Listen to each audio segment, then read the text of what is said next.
मैं अपने बिज़नेस में इतना व्यस्त हो हुआ कि मुझे माता-पिता बोझ लगने लगे और एक दिन उन्हें गांव छोड़ आया। पिताजी मुझे फ़ोन करते तो मैं उनका फ़ोन न उठाता। दिवाली आने वाली थी और पिताजी की अंतिम इच्छा थी कि मैं उनके साथ दिवाली मनाऊं, पर मुझे अपने ऑफिस की मीटिंग ज़्यादा महत्वपूर्ण लगी। वो बीमार और कमज़ोर हो चुके थे और फिर अचानक अगली बार जब मैं गाँव गया तो पिताजी का देहांत हो चुका था और जब माँ से मिलने गया तो उन्होंने थप्पड़ मारकर बाहर निकाल दिया और पिताजी की ऐसी चीज़ दिखाई कि मेरे रोंगटे खड़े हो गए। मुझे शुरू से ही गांव का माहौल पसंद नहीं था। मैं इस माहौल से बहुत जल्द उब जाता था। अपने खेतों में काम करता था लेकिन मेरा मन खेतीबाड़ी में बिल्कुल नहीं लगता था। सबसे बड़ी परेशानी ये थी कि मैं अपने माता पिता का इकलौता बेटा था। अगर मेरे दूसरे भाई होते तो शायद मेरे पिताजी को इतनी परवाह न होती। एक तो मैं मन्नतों से पैदा हुआ था। मेरे माता पिता की शादी को 10 साल गुजर गए थे जब मैं पैदा हुआ, इसलिए मेरी माँ मेरे बहुत नाज नखरे उठाती थी, मुझे बहुत ज़्यादा प्यार करती थी। मेरे पिताजी का भी यही हाल था। मेरा गांव के एक अच्छे स्कूल में नाम लिखवाया गया लेकिन मेरा ध्यान पढ़ाई की ओर भी इतना ख़ास न था। मैं बस पासिंग नंबर लेकर पास होता था। फिर भी मैंने हाई स्कूल पास कर लिया। पिताजी ने कहा ऐसा करो आगे पढ़ लो, तो मैंने साफ मना कर दिया कि मुझे आगे नहीं पढ़ना। मेरे पिताजी कहने लगे अच्छा ऐसा करो कि 15-20 दिन के लिए शहर घूम फिर आओ, फिर मेरे साथ खेती बाड़ी कर लेना। ये सुनकर मैं बड़ा खुश हुआ। अपने दोस्तों के साथ मैंने शहर जाने का प्रोग्राम बनाया। पहली बार मैं शहर आया था। शहर की रंगीनियाँ, बड़ी बड़ी बिल्डिंग देखकर मेरा तो दिल खुश हो गया था। मुझे शहर के रहन सहन, वहाँ की पक्की सड़कें, बड़ी बिल्डिंग बहुत अच्छी लगी थी। मेरा जी चाहा कि गांव वापस जाऊं ही ना जाऊं। वही मिट्टी के कच्चे मकान, वही लाल ईंटों की टूटी फूटी सड़कें जहां तांगे चलते थे। जी हाँ दोस्तों, मैं उस समय की बात कर रहा हूँ जब गांव गांव की तरह ही लगता था। आजकल तो बहुत तरक्की हो गई है, गांव भी शहर से कम दिखाई नहीं देते, लेकिन उस समय ज़्यादातर गांव में कच्चे मिट्टी के मकान थे। हमारा घर भी ऐसा ही था। गर्मियों में रात के समय आंगन में ही माँ चारपाइयाँ बिछा देती थीं और हम सो जाते थे। सादा सा माहौल था, सादे से लोग थे और सादा ही रहन सहन था, लेकिन मेरे अंदर शुरू से ही इस बात की कोशिश थी कि मैं एक लग्जरी ज़िंदगी गुजारूं। मुझे खेती बाड़ी का काम जहर लगता था। पसीने से भीगा हुआ जब मैं अपने पिताजी को घर लौटते देखता तो मुझे उन पर प्यार तो आता, लेकिन घिन भी आती थी। उनका बहता हुआ पसीना देखकर मुझे कुछ होने लगता था, झुरझुरी सी आने लगती थी। मुझे पिताजी का खेती बाड़ी वाला काम बिल्कुल पसंद नहीं था और मैं खुद भी नहीं करना चाहता था। एक तो मेरा जन्म मेरे माता पिता की शादी के 10 साल बाद हुआ, दूसरा मैं जब 16 साल का हुआ तो मेरे माता पिता बुढ़ापे की तरफ कदम रख चुके थे। 10वीं जमात पास करके मैं शहर गया, खूब सैर और मज़ा किया और दिल्ली में ही यूं भी घूमने फिरने की बहुत सी जगह हैं। जब मैं 10-12 दिन बाद वापस आया तो मुझे अपना गांव और भी ज़्यादा बुरा लगने लगा। छोटी छोटी तंग गलियां और हर घर में भैंसें, गोबर की बदबू, मेरा दिल ख़राब होने लगता था। मेरी माँ ने भी 2 भैंसें पाल रखी थीं, रोज़ ताज़ा दूध निकालती थीं और स्टील का डोल भर कर मुझे दे देती, कहती पी जा मेरे जवान पुत्र। मैं सेहत के हिसाब से काफ़ी ठीक ठाक था। शुरू से ही ताज़ा भैंसों का दूध भी पीने का आदी था और पी भी जाता था। माँ मेरा बहुत ख्याल रखती थी। रोटी बनाती तो ताज़ा मक्खन रोटी पर रखती थी, खाना बनाती तो सबसे पहले मेरी प्लेट में डालती, फिर मेरे माँ बाप खाते थे। जब देख लेते कि हमारा बेटा जी भर कर खा चुका है फिर ही वो खाते थे। लेकिन जब से मैं शहर से आया था मेरी सोच और भी ज़्यादा बदल गई। वहाँ की दुकानें देखकर, लोगों को लाखों कमाता देखकर मेरा दिमाग किसी और तरफ चलने लगा। मैं बिज़नेस करना चाहता था। शुरू से ही मेरा दिमाग बिजनेस की ओर था, लेकिन गांव की छोटी मोटी दुकानें और छोटा सा बाजार मेरे लिए तरक्की का रास्ता नहीं था। शहर में तो एक अलग दुनिया बसती थी। फिर वहाँ का रहन सहन, उठना बैठना मेरे लिए एक रुचि का कारण बन चुका था। कुछ दिन बाद पिताजी ने कहा कि बेटा अब तेरा बाप बूढ़ा होने लगा है, इतने एकड़ ज़मीन है मेरे पास, मैं चाहता हूँ कि अब खेतों में तुम जाकर मज़दूरों से काम भी करवाया करो और खुद भी करो। जब तक अपना पसीना अपनी ज़मीन पर ना गिरे तब तक ज़मीन फलती फूलती नहीं है। शायद उनका अपना ही नज़रिया था, लेकिन मेरी सोच अलग थी। मैंने कहा पिताजी मैं ये काम नहीं कर सकता। ये सुनकर मेरे पिताजी के माथे पर बल पड़े, कहने लगे क्यों नहीं कर सकते, इस काम में क्या बुराई है। मैंने माँ की तरफ देखा, मैंने कहा माँ मैं ये काम नहीं कर सकता, आप पिताजी को समझाएं। माँ कहने लगी बेटा ये नहीं करना तो क्या करना है, तुम्हारे बाप दादा का काम है, तुम्हारे बाप दादा की ज़मीनें हैं, इसी ने तो हमें अब तक पाला है, इतना बड़ा घर दिया है, किसी चीज़ की कमी नहीं है। मैंने कहा माँ आप इस ज़िंदगी को ज़िंदगी कहती हैं, घर में आओ तो भैंसों को गोबर की बदबू आने लगती है, पता नहीं आप गोबर के ओपले कैसे बना लेती हैं, मुझे तो घिन आती है, और फिर इन्हीं हाथों को धोकर खाना बनाती हैं। पता नहीं क्यों ये बदबू मेरे दिमाग में ही बस जाती है। मुझे कुछ भी अच्छा नहीं लगता। और पिताजी को देखो, पूरा दिन मेहनत करके आते हैं, मैले कुचेले कपड़े, सारी ज़िंदगी पिताजी को मेहनत करके क्या मिला? हम तो अपना घर भी पक्का नहीं बनवा सके। ये मिट्टी गारे का बना हुआ घर, इसे आप सुकून की ज़िंदगी कहती हैं? जाके शहर देखें तो आपको पता चले सुकून की ज़िंदगी क्या होती है। पक्के घर हैं, उनके यहाँ बारिश होती है तो पानी कमरों से नहीं गिरता। मिट्टी की बदबू से मेरा दम घुटने लगता है। मुझे नहीं पसंद ये ज़िंदगी। खुले खुले आंगन हैं, सूरज की पहली किरण से ही पूरे घर में रोशनी फैल जाती है। इंसान सो भी नहीं सकता। कमरे में जाओ तो घुटन होती है। मुझे नहीं पसंद ये सब कुछ। मुझे शहर की ज़िंदगी पसंद है। मैं वहाँ जाकर बिजनेस करना चाहता हूँ। लाखों कमाऊँगा माँ, लाखों। इतने रुपए तो आपने कभी ज़िंदगी में देखे भी नहीं होंगे। ये सुनकर मेरी माँ ने मेरे पिताजी की तरफ देखा। दोनों ही एक दूसरे को अजीब सी नज़रों से देख रहे थे, जैसे मैंने कोई अनोखी बात कह दी हो। पिताजी कहने लगे, बेटा ये ज़मीन हमारी अपनी है, और ऐसा नहीं कि तेरे बाप के पास पैसों की कमी है। मेरे पास पैसे रखे हैं, लेकिन मुझे अपने बाप दादा का ये काम पसंद है और ये ज़िंदगी भी अच्छी लगती है। भगवान की कृपा है, भूखे नहीं सोते, पेट भर कर सोते हैं, असली चीज़ें खाते हैं। शहर की ज़िंदगी बड़ी तेज़ है, स्वार्थी है, खून सफ़ेद कर देती है। अपनों से वो अपनाइयत और प्यार नहीं रहता पुत्र, जो गांव में रहने वालों के दिलों में है। तुझे क्यों समझ नहीं आता? मैंने तुझे शहर घूमने फिरने के लिए भेजा था, सोच बदलने के लिए नहीं भेजा था। लेकिन मैंने तो ज़िद पकड़ ली कि मुझे शहर में जा रहना है। अगर आपके पास पैसे हैं तो मुझे वहाँ बिज़नेस करने दें। मैं वहाँ कपड़े का बिज़नेस करूँगा, लाखों कमाऊँगा और आप लोगों को भी शहर ले जाऊँगा। मेरी माँ रोने लगी कि तू मेरा एक लौता बेटा है, मैं कैसे तुझे छोड़ दूँ? इतनी दूर शहर में कैसे जाने दूँ? हम दोनों तो तेरा हंसता चेहरा देखकर जीते हैं, क्यों हमें तू अकेलेपन सज़ा दे रहा है? मेरे कौन से 4 बेटे हैं कि एक तेरी इच्छा पूरी करने के लिए तुझे शहर भेज दूँ, तो बाकी के 3 के साथ दिल लगा लूँगी। देख विशाल बेटा, ज़िद नहीं करते। अच्छा तूने खेती बाड़ी का काम नहीं करना, तूने कपड़े का काम करना है तो गांव के बाज़ार में कर ले। कपड़ा तो यहाँ भी बिकता है, कम से कम तुम शाम को घर तो लौटेगा। लेकिन मैं तो जैसे ज़िद पकड़ चुका था। मैंने कहा मैं शहर जाऊँगा, वहीं काम करूँगा। पिताजी से कहें मुझे पैसे दें। उस समय दौर ऐसा था कि कुछ लाख ही बहुत थे काम को चलाने के लिए, लेकिन पिताजी ने साफ मना कर दिया। कहने लगे, नहीं जाना शहर, तू यहीं रहेगा। हाँ, गांव में तूने जो काम करना है मैं तुझे करवा देता हूँ, लेकिन शहर नहीं भेजूंगा। ये मेरा भी आखिरी फैसला है। पिताजी की बात सुनकर मैंने माँ की तरफ मदद मांगने वाली नज़रों से देखा, तो वो भी नज़रें बचा गईं। मतलब दोनों ही इस बात पर राज़ी ना थे कि मैं शहर जाऊं। मैंने खाना पीना छोड़ दिया। मेरे पिताजी और मेरी माँ कहने लगे, विशाल खाना क्यों नहीं खा रहे? मेरी माँ रोए जा रही थी। पिताजी गुस्से में थे लेकिन चिंतित भी थे। चेहरे पर चिंता की लकीरें गहरी थीं, उनकी जान पर बनी हुई थी कि मैंने एक समय की रोटी नहीं खाई थी। जब इंसान को ये पता चल जाए कि वो अपने माँ बाप की कमज़ोरी है तो वो संतान मेरी तरह ज़िद्दी और स्वार्थी हो जाती है। मैं भी अपने माँ बाप की बहुत बड़ी कमज़ोरी था, वो मुझ पर जान निछावर करते थे। मैंने कहा मैं रात की रोटी भी नहीं खाऊंगा, कल सुबह का नाश्ता भी नहीं करूंगा, जब तक आप लोग मेरी बात नहीं मानेंगे, शहर में मेरा बिजनेस नहीं सेट करवाएंगे। मैंने खाना नहीं खाऊंगा। अगर आप लोग ज़िद्दी हैं तो फिर मैं भी आप ही का बेटा हूँ। मेरे माता पिता दोनों परेशान हो गए थे। गाँव के जिस लड़के के साथ मैं शहर गया था वो मेरा दोस्त था और शहर में हम उसी के कज़िन के घर में रहे थे। वो लड़का भी मेरी उम्र का था, हाई स्कूल उसने पास किया था, लेकिन पिताजी की दुकान पर बैठकर अच्छी खासी दुकानदारी कर लेता था, अच्छे पैसे कमा रहा था। ये उस समय की बात है जब शिक्षा को ज़्यादा महत्व नहीं दिया जाता था। लड़के हाई स्कूल पास कर लेते तो समझा जाता कि बस काफ़ी पढ़ लिया, अब काम काज करो। मेरी भी सोच ऐसी ही थी। मैं चाहता था कि शहर जाऊं और मैं भी उसके पिताजी की दुकान के सामने अपनी दुकान खोल लूं। वो मुझे सपोर्ट करने के लिए भी तैयार थे। मैंने अपने पिताजी को बहुत समझाया, मजबूरन उन्हें मेरी बात माननी पड़ी। हम दोनों शहर आए थे।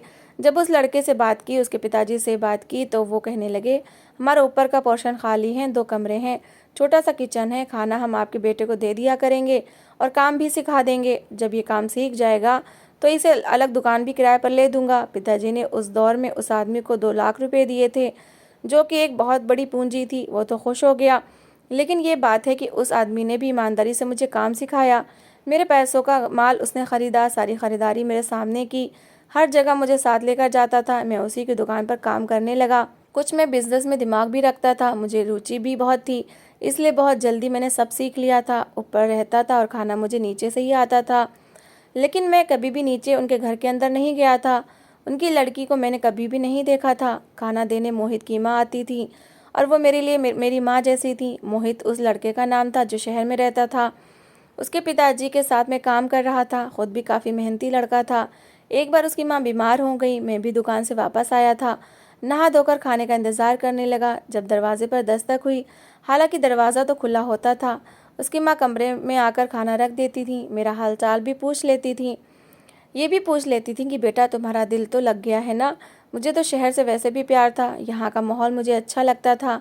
मैं हैरान था कि आज दरवाजे पर दस्तक क्यों हुई है, मोहित की माँ अंदर क्यों नहीं आई। मैंने जैसे ही कमरे का दरवाज़ा खोला तो एक सुंदर सी लड़की थी, शायद मेरी ही उम्र की या मुझसे 1 साल छोटी होगी।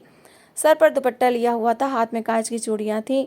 खाने की ट्रे उसने मेरी ओर बढ़ाई, कहने लगी माँ बीमार है, पिताजी और मोहित भाई अभी दुकान से वापस नहीं आए, ये खाना खा ले। पहली नज़र में मुझे लड़की अच्छी लगी थी, मैंने उससे खाना लिया, वो चली गई। फिर अक्सर ऐसा होने लगा कि खाना लेकर वही लड़की आती थी। फिर पता चला कि वो मोहित की छोटी बहन है, हाई स्कूल में अब पहुंची है। मैं अब अक्सर उसे देखने लगा था। बहुत सुंदर लड़की थी। 2 साल में ही मैं इतना काम सीख चुका था कि मैंने किराए की अपनी अलग दुकान ले ली। पिताजी ने मुझे और पैसे दिए। पहले पहले तो मैं हर 15 दिन बाद छुट्टी के दिन माँ पिताजी के साथ गाँव में गुजारता था, लेकिन फिर धीरे धीरे दूरियां बढ़ने लगीं। मैं 1 महीने बाद जाता, माँ पिताजी मुझे यूं देखते जैसे कि पता नहीं मैं किस दुनिया से आया हूँ। मेरे आगे पीछे होते, कभी माँ कहती ये खाओ, ये बनाया है तुम्हारे लिए, वो बनाया है। मैं एक दिन वहाँ गुजारता, अपने माँ बाप का प्यार समेटता और फिर वापस आ जाता।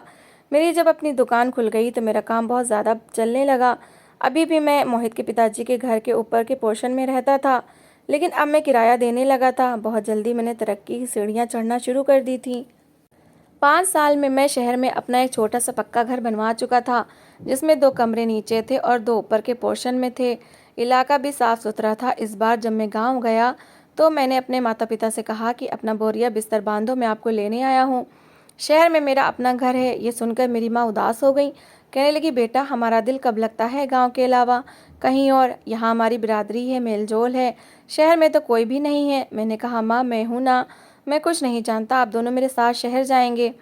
मैं अपने माता पिता को ज़बरदस्ती अपने साथ शहर ले गया, लेकिन माँ को वो घर अजीब लगता था। कहती थी मेरा इस घर में दम घुटता है, ये बंद बंद है, आंगन नहीं है, खुली हवा नहीं आती, तुम पता नहीं क्यों हमें यहाँ ले आए हो। मेरी ज़िद का नतीजा था कि मेरे माँ बाप मेरे साथ ही रहने लगे। समय गुजरने लगा। एक बार मैंने अपने पिताजी से कहा कि वो अपने गांव की ज़मीन बेच दें, मैं एक बड़ा घर ख़रीदना चाहता हूँ और अपनी दुकान ख़रीदना चाहता हूँ ताकि मुझे किराया ना देना पड़े।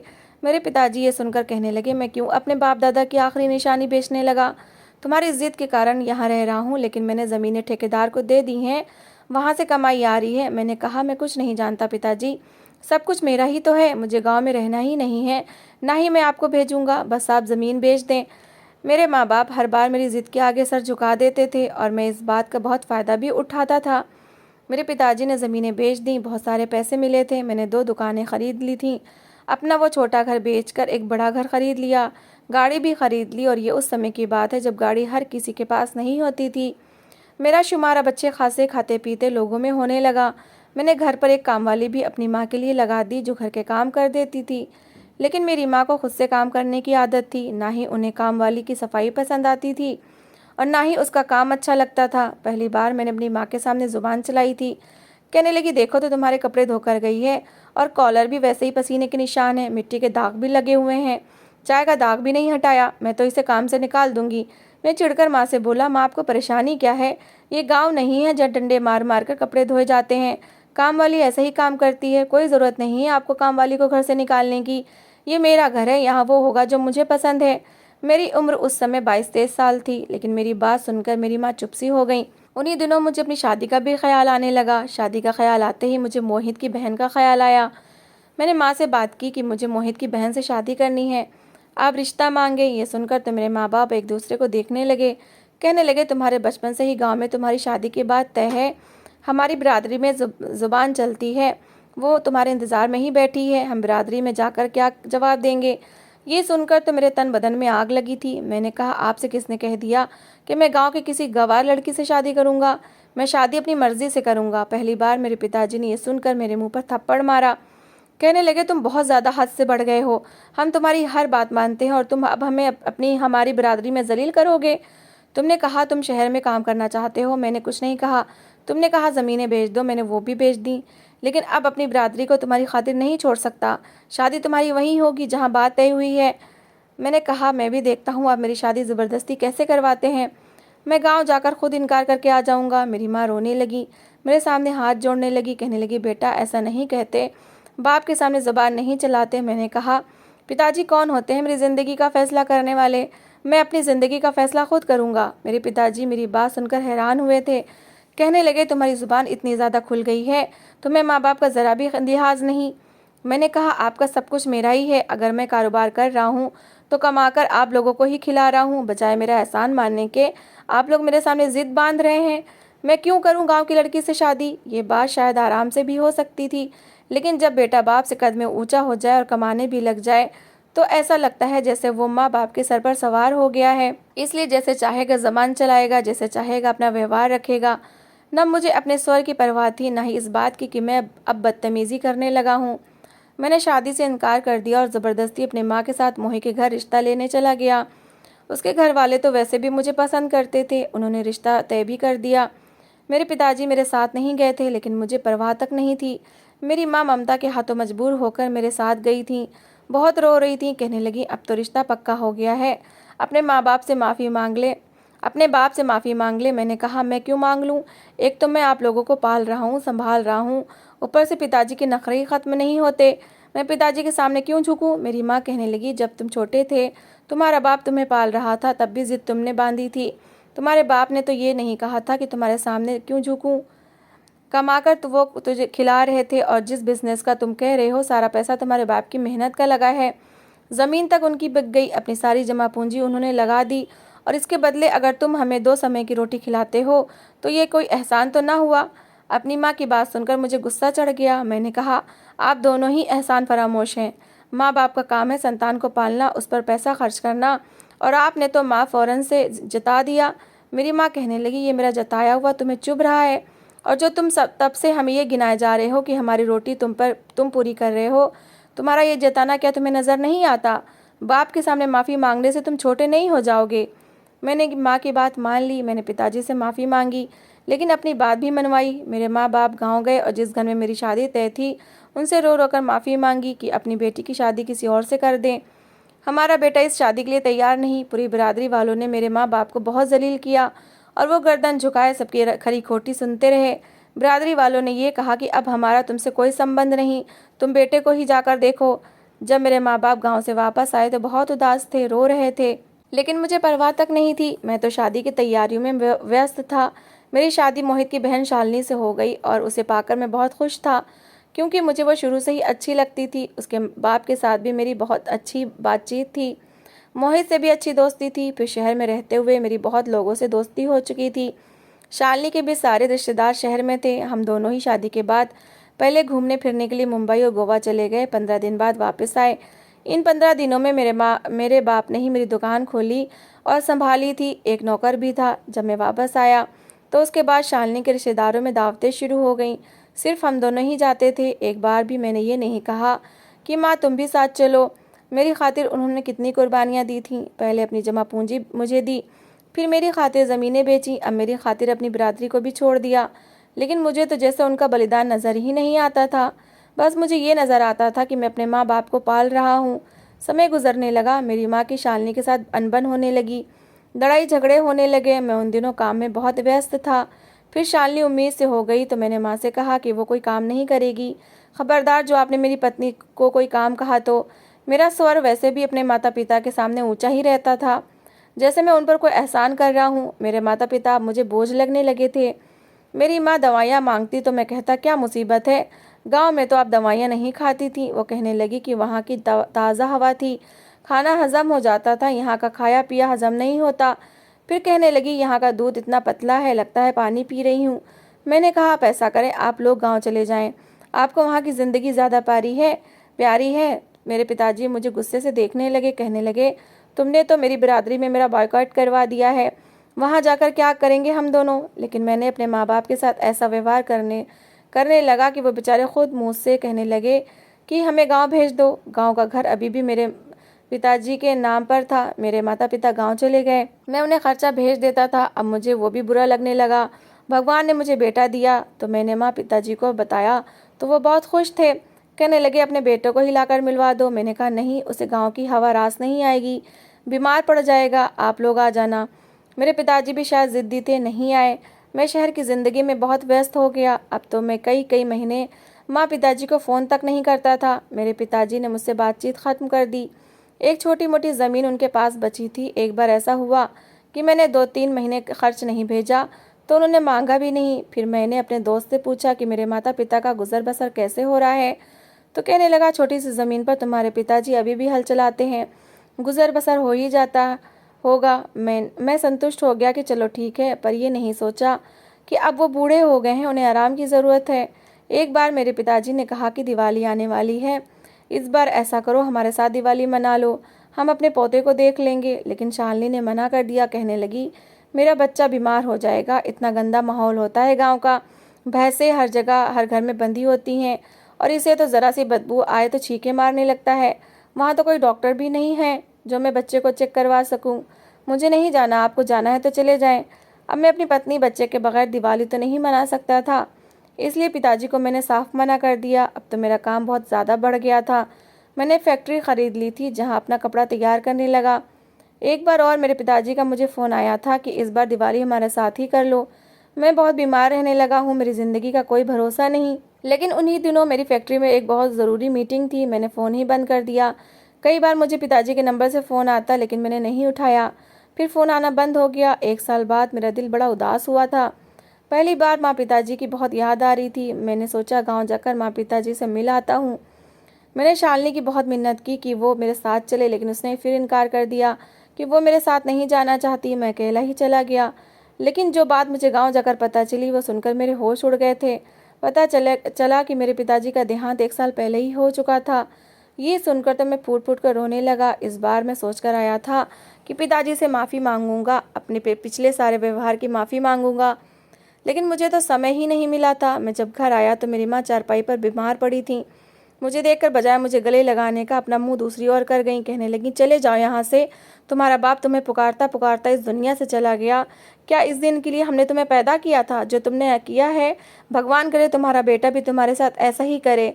ये सुनकर मैं तड़प कर रह गया। अपनी माँ के पास आया था कि सीने से लगकर उनसे माफ़ी मांग सकूं, लेकिन उन्होंने मुझे पीछे धक्का दिया, मेरे मुंह पर थप्पड़ मारा। फिर कमरे में गई और कुछ पर्चे मेरे आगे फेंक दिए। कहने लगी ये तुम्हारे बाप ने तुम्हें दिया है, ये घर भी उसने तुम्हारे नाम कर दिया है। जब तक मैं जिंदा हूँ मुझे इसी घर में रहने देना। जब मर जाऊँ तो ये घर भी बेचकर शहर में कुछ खरीद लेना। मैं माँ से माफ़ी मांगता रहा लेकिन उन्होंने माफ़ नहीं किया। मैं रोता हुआ मरे मरे कदमों से शहर वापस आया था और जान चुका था कि बुढ़ापा मेरा भी गांव में गुजरेगा। उनके साथ किया गया हर व्यवहार मुझे रुला रहा था।